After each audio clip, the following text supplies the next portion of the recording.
আজ আমি আপনাদের স্টিলের বাটিতে দারুণ স্বাদের নরম তুলতুলে স্পঞ্জি পাকা তালের কেক বানানো দেখাবো।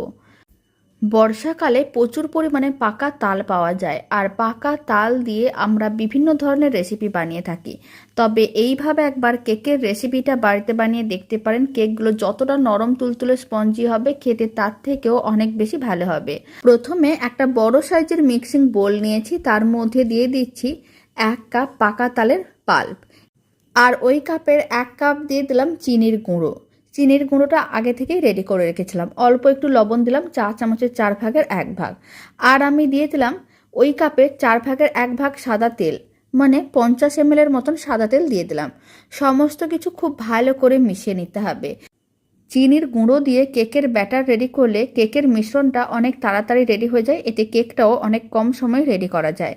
খুব ভালো করে মেশানো হয়ে গিয়েছিল। এবার আমি দিয়ে দিলাম 100 গ্রাম সুজি। প্রথমে সুজিটা খুব ভালো করে একসঙ্গে মিশিয়ে নিতে হবে। তারপরে যখন খুব ভালো করে মেশানো হয়ে যাবে, অল্প অল্প ময়দা দিতে হবে। এখানে আমি প্রায় হাফ কাপের মতন ময়দা দিয়ে দিচ্ছি, মানে 100 গ্রামের মতন ময়দা দিয়ে দিলাম। তারপরে সমস্ত কিছু আবারও একসঙ্গে খুব ভালো করে মিশিয়ে নিতে হবে। তারপর একটা ঘন মিশ্রণ রেডি করতে হবে। যেহেতু আমি কেকটার মধ্যে কোনো রকম ডিম ব্যবহার করছি না, বা তালের কেকে ডিম দেওয়াও হয় না, তাই এখানে মিশ্রণটা একটু ঘন করে রেডি করতে হবে, তাহলে কেকগুলো সুন্দরভাবে রেডি হবে। আর অন্য কেক বানানোর সময় যেহেতু আমরা ডিম দিই, তাই সেই সময় ব্যাটারটা একটু পাতলা থাকলেও অসুবিধা হয় না। কিন্তু এইভাবে ডিম ছাড়া কেক বানালে ব্যাটারটা একটু ঘন করেই বানাতে হয়। এখন আমি চা চামচের হাফ চামচের মতন দিয়ে দিলাম বেকিং পাউডার, তার হাফ বেকিং সোডা, মানে চা চামচের 4 ভাগের 1 ভাগ বেকিং সোডা। বেকিং পাউডার ও বেকিং সোডাটা খুব ভালো করে একসঙ্গে মিশিয়ে নিতে হবে। আর মিশ্রণটাকে এইভাবে 3 থেকে 4 মিনিট খুব ভালো করে ফেটিয়ে নিতে হবে, যাতে বেকিং পাউডার ও বেকিং সোডাটা খুব ভালো করে মিশে যায়। সমস্ত কিছু খুব ভালো করে মেশানো হয়ে গিয়েছিল। মিশ্রণটাকে এইভাবে আরও 5 মিনিট রেখে দিয়েছিলাম। এখন 5 মিনিট পরে আবারও মিশ্রণটাকে খুব ভালো করে একবার মিশিয়ে নিলাম। কেকের ব্যাটারটা একেবারেই রেডি। এবার কেকগুলো বানানোর জন্য এখানে আমি বেশ কয়েকটা স্টিলের বাটি নিয়েছিলাম। অল্প একটু তেল আগে থেকে ব্রাশ করে রেখেছিলাম। এবার কিছুটা করে মিশ্রণ এইভাবে বাটিগুলোর মধ্যে দিয়ে দিতে হবে।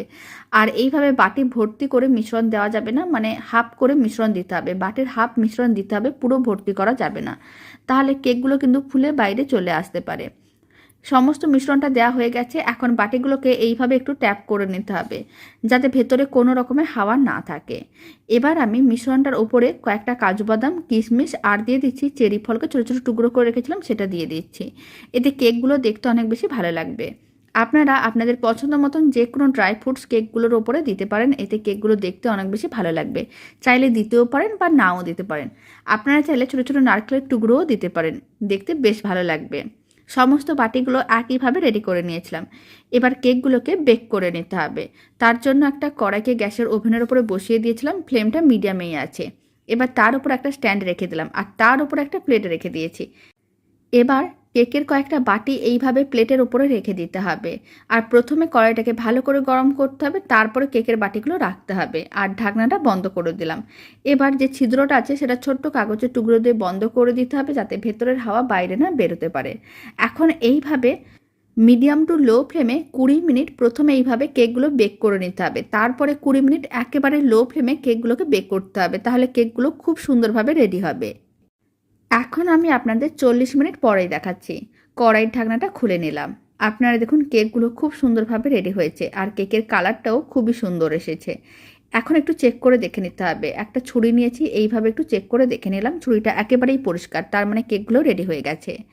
এবার কেকগুলোকে ঠান্ডা করে নিয়েছিলাম। ঠান্ডা হওয়ার পরে কেকের কালারটা আরও চেঞ্জ হয়ে গেছে।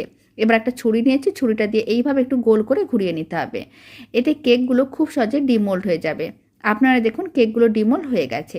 এখন একটা কেক ভেঙেও দেখিয়ে দিচ্ছি কতটা নরম তুলতুলে আর স্পঞ্জি হয়েছে। বাড়িতে এইভাবে তালের কেক বানালে কমেন্ট বক্সে জানাতে একেবারেই ভুলবেন না খেয়ে কেমন লাগলো। আর এই কেকের রেসিপিটা ভালো লেগে থাকলে আপনারা যদি ফেসবুক থেকে রেসিপিটা দেখছেন, পেজটিকে ফলো করে নেওয়ার অনুরোধ রইল। ইউটিউব থেকে দেখলে চ্যানেলটি সাবস্ক্রাইব করে নেওয়ার অনুরোধ রইল।